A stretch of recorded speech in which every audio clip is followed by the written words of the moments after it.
Vanessa Crowley believed she was about to remove an unwanted guest from her luxury resort that afternoon. But she had no idea that within a few short hours, the same woman she looked down on would become the reason her entire career unraveled in front of everyone she was trying so desperately to impress. Hello everyone. Before we begin today's story, I have a small favor to ask. Please hit subscribe and turn on the notification bell so you never miss our channel's new videos. It's quick, free, and the best way to support us in bringing you more dramatic stories. Your support means the world to us. Where are you watching from? Drop your city or country in the comments below. Thank you very much. Now, back to Grace Whitmore. The Atlantic Crest Resort stretched across nearly 200 acres of pristine Florida coastline, its glass towers shimmering beneath the afternoon sun. Luxury SUVs rolled through the circular entrance every few minutes. Bellhops in tailored uniforms hurried between arriving guests. Crystal chandeliers sparkled through floor-to-ceiling windows overlooking the ocean. Everywhere, wealth seemed to announce itself without saying a word. Into that world walked Grace Whitmore. At 36, Grace carried herself with a calm confidence that rarely drew attention. Her light brown hair was tied back in a simple ponytail. She wore comfortable flat shoes, a modest pale blue dress, and carried a worn leather tote bag over one shoulder. There were no designer logos, no expensive jewelry, no visible signs of status. To most observers, she looked like an ordinary woman enjoying a quiet afternoon near the beach. What nobody could see was that Grace oversaw one of the largest children's education charities in the Southeast, and that her husband, Nathaniel Hayes, was one of the country's most successful billionaires. But Grace preferred life that way. She had long ago learned that appearances revealed very little about a person's true worth. As she stepped through the grand entrance, conversations echoed beneath marble ceilings. Guests sipped cocktails near the Ocean View Lounge. Investors gathered around conference tables. Families posed for photographs beside a massive indoor waterfall. Grace paused for a moment, taking in the atmosphere. The charity gala she was planning could potentially bring millions of dollars toward educational programs for underprivileged children. The resort was one of several locations under consideration. She intended to evaluate it personally before making any recommendations. Across the lobby, Vanessa Crowley noticed her immediately. As operations manager, Vanessa prided herself on identifying high-value guests within seconds. Years of working in luxury hospitality had convinced her that wealth had a certain look, a certain style, a certain uniform. Grace did not fit any of those expectations. Vanessa's eyes swept over the simple dress, the inexpensive shoes, and the plain tote bag. A subtle smirk appeared at the corner of her mouth. Nearby, Trevor Sinclair followed her gaze. Not exactly our typical clientele, he muttered quietly. Vanessa gave a small laugh. Not even close. Neither of them noticed Grace calmly approaching the reception desk. The lobby buzzed with activity around her, but a few employees were already exchanging curious glances. The first seeds of judgment had been planted. Grace smiled politely as she reached the counter. "Good afternoon," she said warmly. "I'd like information about your presidential ocean villa and event facilities." Vanessa slowly turned toward her, folded her arms, and looked Grace up and down before responding. Then, with a smile that carried more contempt than courtesy, she asked, "Are you sure you're in the right resort, ma'am?" Grace blinked once, surprised by the question but refusing to take offense.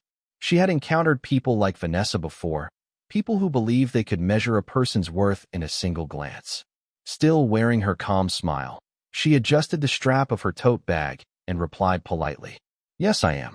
I called earlier this week regarding your event facilities and accommodations. I was hoping to tour the presidential ocean villa and speak with someone about hosting a charity gala." Vanessa's expression remained unchanged. If anything, her smile became tighter. Around them, the steady rhythm of the lobby continued, but several nearby guests had already begun paying attention. Luxury resorts had a way of turning ordinary conversations into public spectacles. Trevor Sinclair stepped closer, pretending to organize paperwork while clearly listening. "A charity gala?" Vanessa repeated. "That is quite an ambitious event." Her tone suggested she found the idea amusing. Grace nodded. "It is a significant event. We are currently evaluating several locations." Vanessa exchanged a quick glance with Trevor. Neither believed her. From their perspective, Nothing about Grace matched the profile of someone making decisions about large-scale events. Her appearance contradicted their assumptions about influence and wealth. Perhaps, Vanessa said carefully, you are looking for information available on our website. Most visitors begin there. Grace noticed the subtle shift. Vanessa was not offering assistance. She was attempting to dismiss her without openly refusing service. I have already reviewed the website, Grace answered. That is why I came in person. Trevor chuckled softly. Not loud enough to be openly rude, but loud enough to be heard. A middle-aged couple seated near the lobby cafe exchanged curious looks.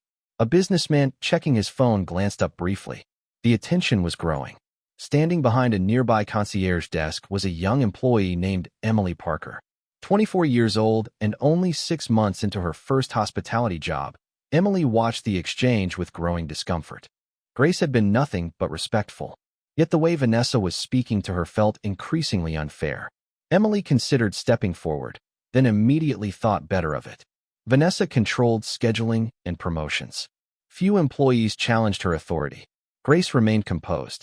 Years of working with children, donors, and public officials had taught her patience.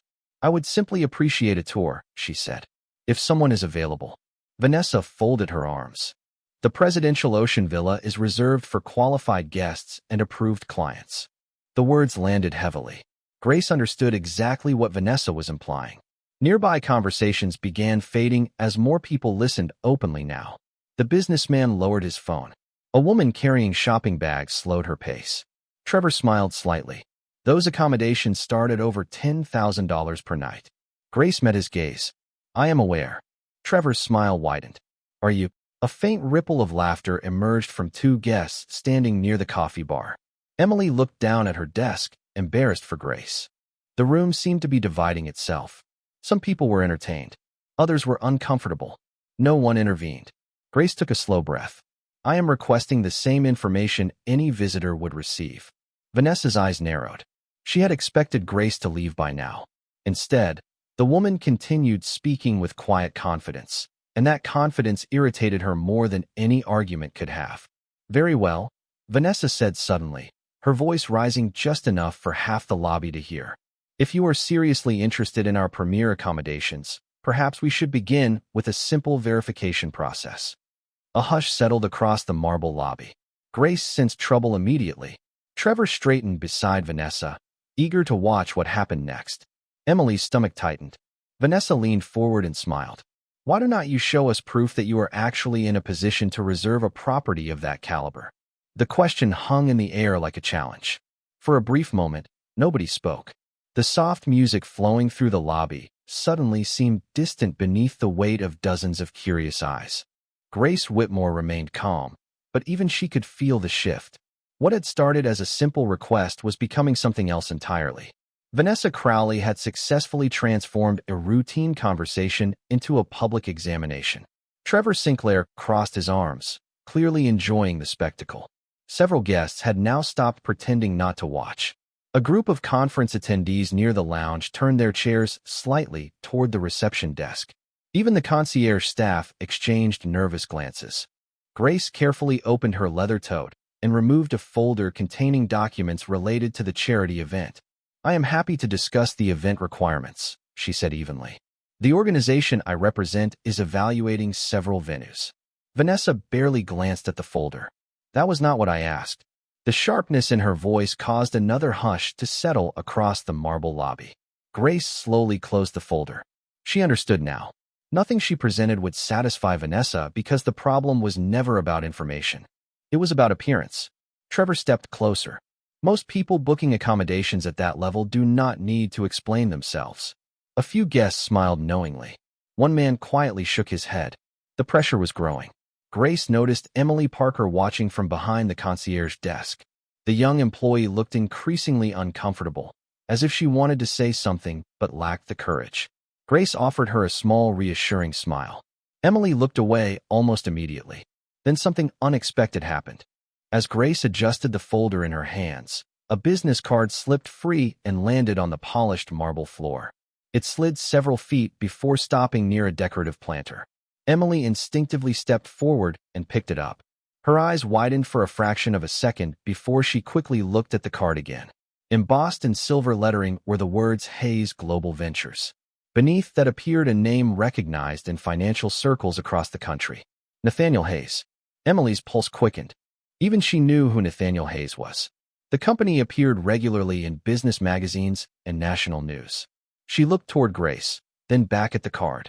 Before she could process what it might mean, Vanessa's voice interrupted. Emily. The young employee immediately stiffened. Yes, ma'am. Vanessa extended her hand. Emily hesitated briefly before surrendering the card.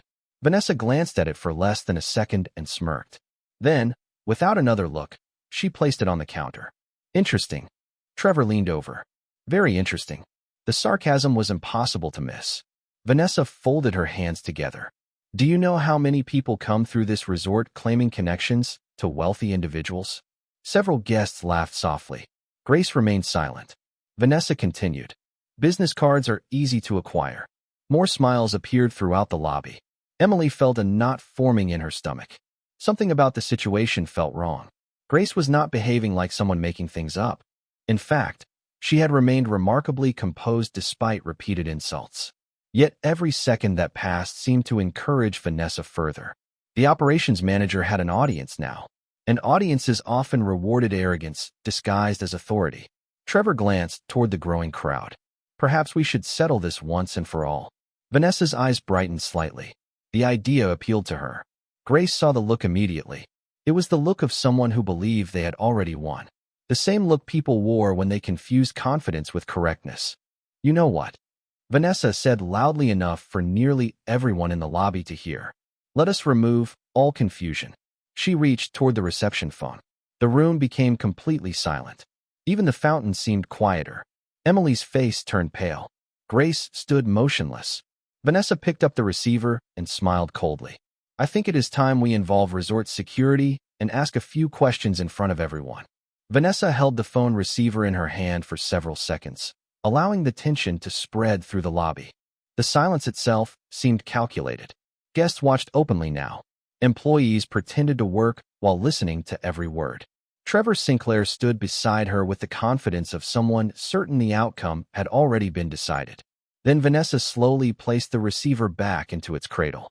Actually, she said, her voice carrying across the marble floor, I do not think security will be necessary. Several people looked relieved. Grace remained still. Vanessa smiled. Because I am going to give you an opportunity to leave voluntarily. The words landed like a slap wrapped in politeness. A few guests exchanged uncomfortable glances. Others appeared entertained. Emily Parker felt her stomach sink. She had hoped Vanessa might reconsider. Instead, the situation was becoming even more humiliating. Grace looked at Vanessa calmly. Leave voluntarily? Vanessa nodded. Yes, this resort serves a very specific clientele. We work hard to maintain a certain standard and atmosphere for our guests. Trevor added, not every property is right for every visitor. More quiet laughter emerged from somewhere near the cafe. Grace heard it. So did everyone else. Yet her expression never changed. Outside the towering glass windows, sunlight danced across the ocean. Inside, beneath crystal chandeliers worth more than most families earned in a year, a woman was being judged entirely by her appearance. Vanessa continued, I think it would be best for everyone if you simply gathered your things and found accommodations better suited to your circumstances.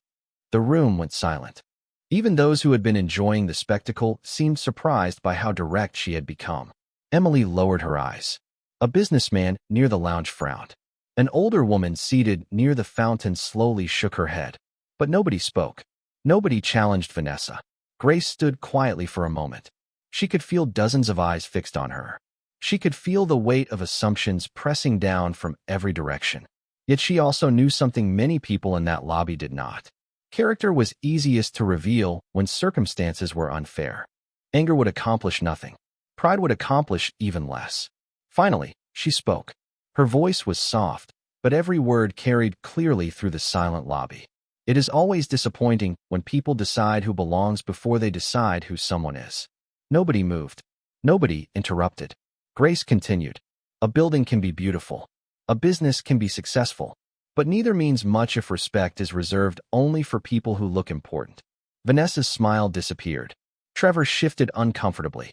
For the first time, several guests looked away rather than at Grace. The words had landed where excuses could not protect them. Grace picked up her folder from the counter and carefully placed it back inside her tote bag. She made no attempt to argue, no attempt to prove herself, no attempt to reveal anything about her life. That was what surprised Emily most. Anyone else would have fought back. Grace simply accepted the situation with quiet dignity. The room remained silent as she turned toward the entrance. Her footsteps echoed softly across the polished marble floor. One by one, conversation stopped entirely. Even Vanessa seemed uncertain for a brief moment as she watched Grace walk away without anger, without embarrassment, and without surrendering her self-respect. The automatic glass doors opened.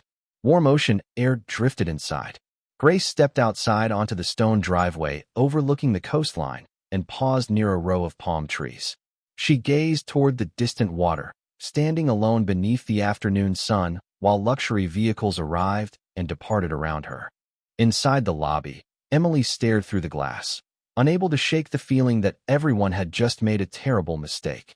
And miles away, a convoy of black vehicles had just exited the interstate, carrying a man whose arrival would change everything. Grace Whitmore remained beneath the shade of the palm trees overlooking the Atlantic coastline. The afternoon breeze carried the scent of salt water through the resort driveway while luxury vehicles glided past in a steady procession. Behind her, beyond the towering glass walls, life inside the resort continued as if nothing had happened. Guests laughed. Employees moved through the lobby. Crystal chandeliers sparkled overhead.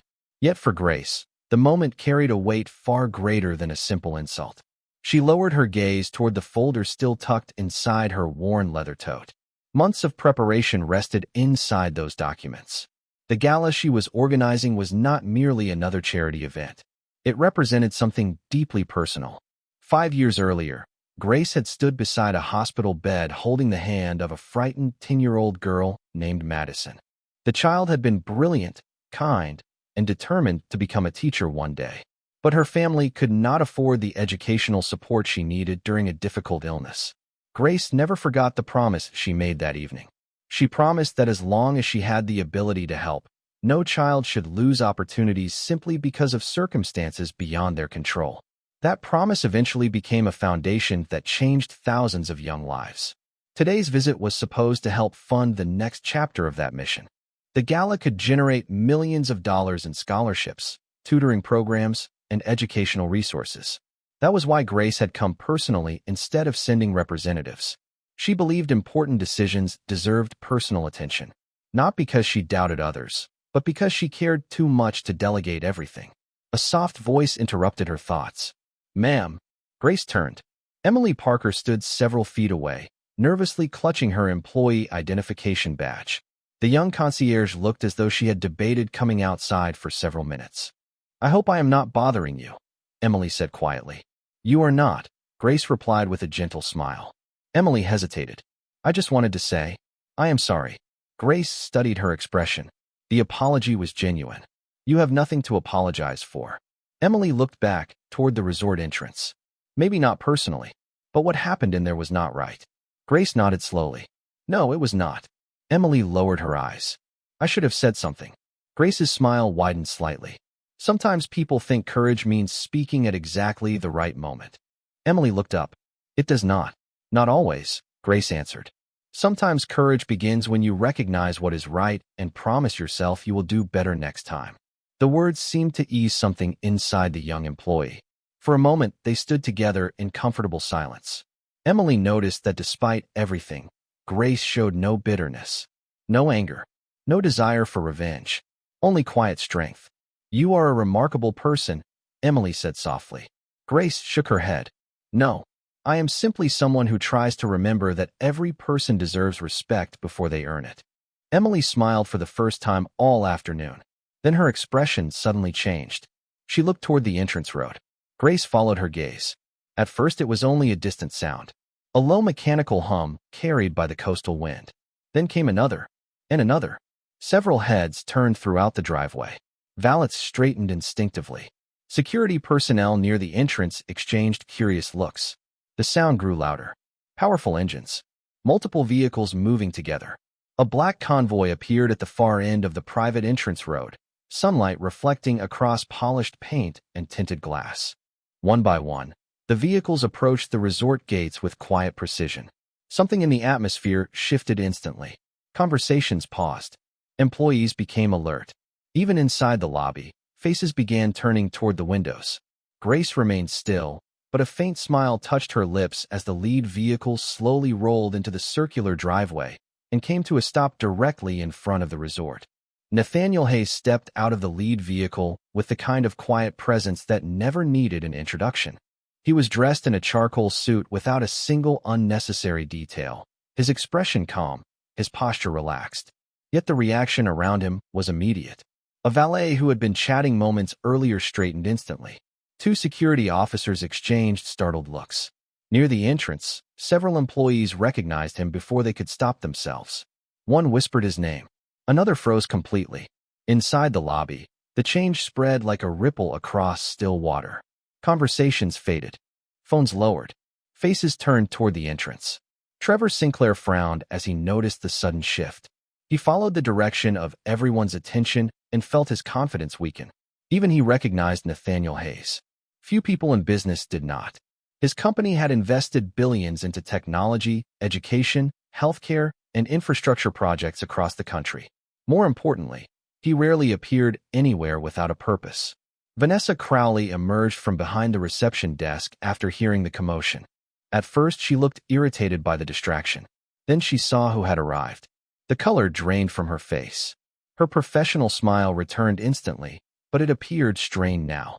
Very strained. She hurried toward the entrance while several managers appeared almost out of nowhere. The general manager of the resort, Richard Holloway, rushed from a private meeting room after receiving a frantic text message. His pace quickened when he saw Nathaniel standing in the driveway. "Mr. Hayes," Richard said, extending his hand. "Welcome to Atlantic Crest Resort. We are honored to have you here." Nathaniel acknowledged him with a polite nod, but did not shake his hand immediately. Instead, his eyes moved past the crowd, past the entrance, past the employees gathering around him. He was searching for someone. Richard noticed. So did everyone else. "We prepared everything for your visit," Richard continued nervously. "Our executive team has been looking forward to discussing the investment partnership." Nathaniel barely seemed to hear him. His attention remained elsewhere. A strange silence settled over the driveway. Vanessa felt her pulse accelerating. Something was wrong. Very wrong. Then Nathaniel saw Grace standing beneath the palm trees. His expression softened immediately. Without another word, he walked past Richard, past Vanessa, and past every executive waiting to greet him. The crowd parted instinctively. Grace smiled as he approached. Nathaniel stopped beside her and gently took her hand. It was a simple gesture.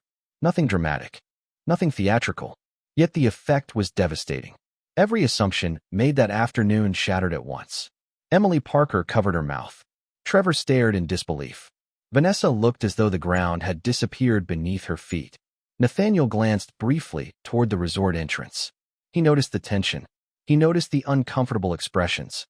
Most of all, he noticed that his wife was standing outside while the executives remained inside. "Grace," he said quietly, "is everything all right?" Grace looked at him for a moment. She could have explained everything immediately. She could have exposed every insult and every humiliation. Instead, she simply answered with honesty. "It has been an interesting afternoon." Nathaniel nodded once. The response told him everything he needed to know. The general manager suddenly looked terrified. Vanessa felt her stomach tighten. Trevor avoided eye contact completely. The ocean breeze swept across the driveway as Nathaniel finally turned toward the executives waiting near the entrance. His face remained calm. His voice remained measured. That made what he said next even more unsettling. The entire resort seemed to hold its breath as he looked directly at Vanessa Crowley and asked, "Why was my wife asked to leave your property?" For several seconds, nobody answered Nathaniel Hayes' question. The ocean breeze moved quietly through the entrance while dozens of people stood frozen between the driveway and the lobby. Richard Holloway looked toward Vanessa Crowley. Vanessa looked toward Trevor Sinclair. Trevor suddenly found the marble floor fascinating. The silence became its own confession. Nathaniel remained calm. He did not raise his voice. He did not repeat himself. Somehow, That made the moment even more uncomfortable. Finally, Vanessa forced a nervous smile. Mr. Hayes, I believe there has been a misunderstanding. Her words sounded fragile the moment they left her mouth. Nathaniel said nothing. Grace stood beside him quietly. Richard cleared his throat. Perhaps we should continue this discussion privately. Before anyone could move, a voice came from behind the crowd. It was not a misunderstanding.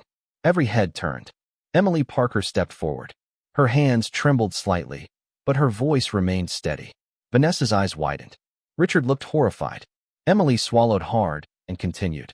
Mrs. Whitmore asked for information about the event facilities and the presidential ocean villa. She was respectful the entire time. She was never rude. She never demanded anything. The crowd listened carefully. Emily glanced briefly at Grace, who offered her an encouraging nod. That small gesture gave her courage. She was judged because of how she looked, Emily said, and she was asked to leave because people assumed she did not belong here. A murmur spread through the guests. Several people who had witnessed the exchange began nodding quietly. Others lowered their eyes. The truth was no longer hidden behind polite language. Vanessa's face lost more color with every passing second. Richard looked as though he wanted the ground to open beneath him. Nathaniel finally turned toward Grace. Would you like me to address this? He asked. The question surprised everyone. Most expected outrage. Most expected consequences delivered immediately. Grace thought for a moment before shaking her head gently. No. Another silence followed. Grace looked toward Emily first. Thank you for speaking honestly. Then she looked toward the gathering crowd. People make mistakes. What matters is what they learn from them. Nathaniel studied her expression and smiled faintly. He had seen that same compassion countless times before. It was one of the reasons he admired her most. Richard stepped forward awkwardly.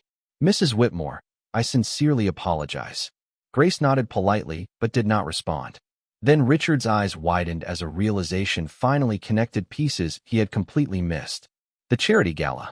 The education initiative. The foundation. Suddenly he understood exactly who Grace Whitmore was. My God, he whispered. Several executives looked confused. Richard turned toward them. The Whitmore Education Foundation. More realization spread through the group. Grace was not merely the wife of a billionaire. She was the founder of one of the most respected educational charities in the country. Millions of dollars in scholarships. Thousands of students helped. Entire communities transformed through programs she had quietly funded for years. Many of the opportunities people celebrated had begun with her work. The crowd no longer saw a woman in a simple blue dress. They saw someone whose influence had never depended on appearance. Respect replaced curiosity. Admiration replaced judgment. And for the first time that afternoon, everyone truly saw Grace Whitmore. The atmosphere around Atlantic Crest Resort felt entirely different now. The same guests who had watched Grace Whitmore with skepticism only an hour earlier now looked at her with genuine respect. Employees who had avoided eye contact now greeted her warmly.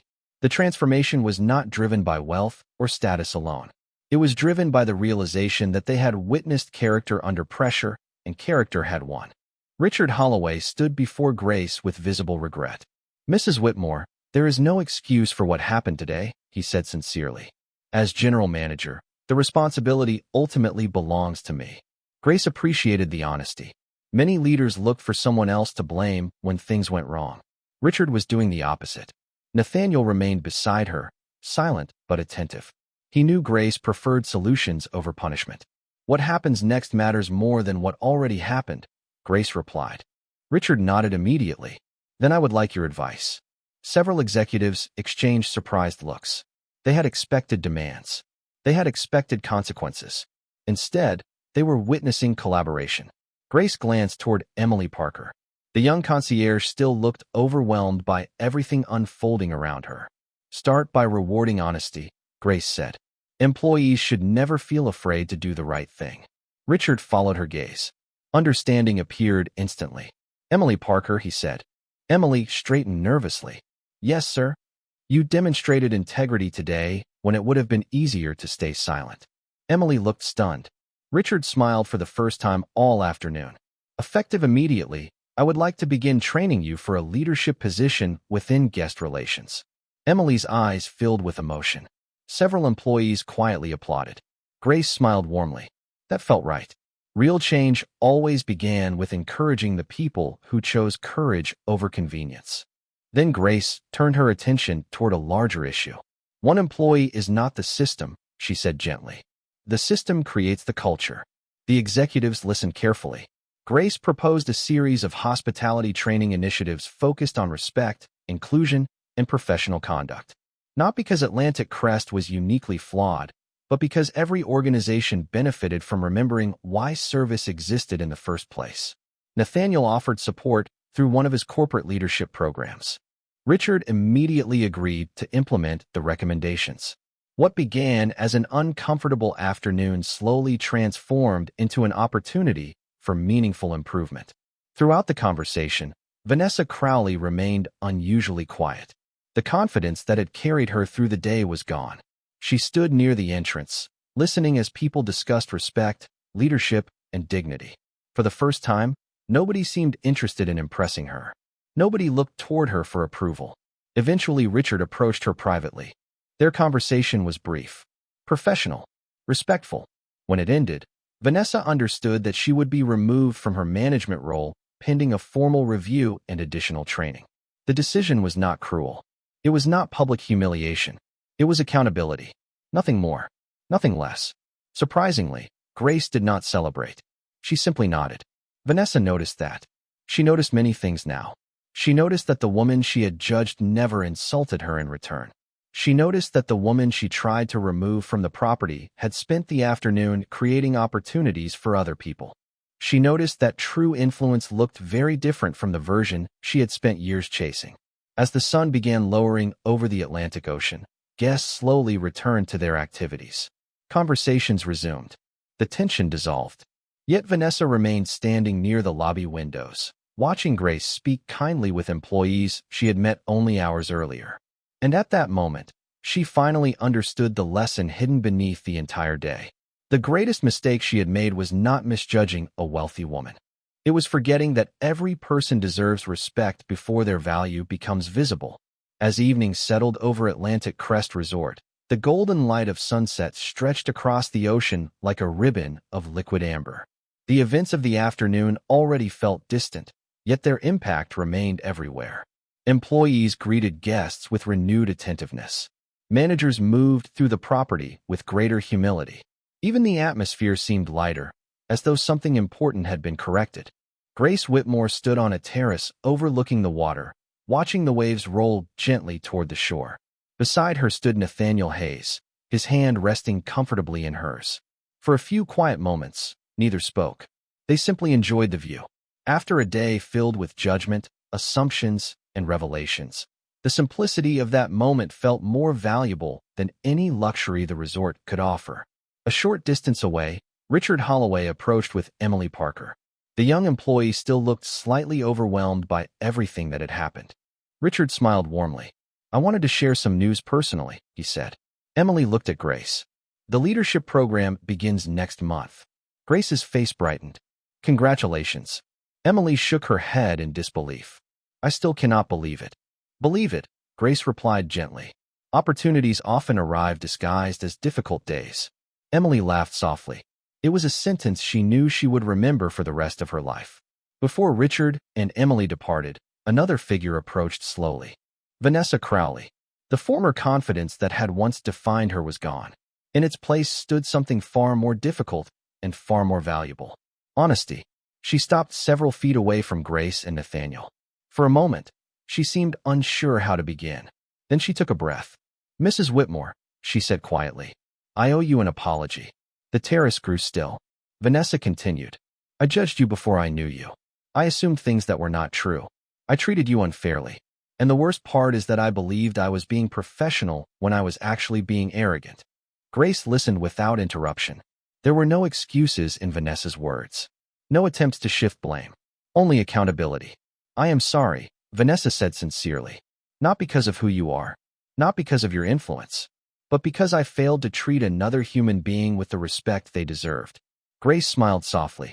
"Thank you for saying that." Vanessa nodded. The response surprised her. She had expected anger, perhaps even resentment. Instead, she received grace. In every sense of the word.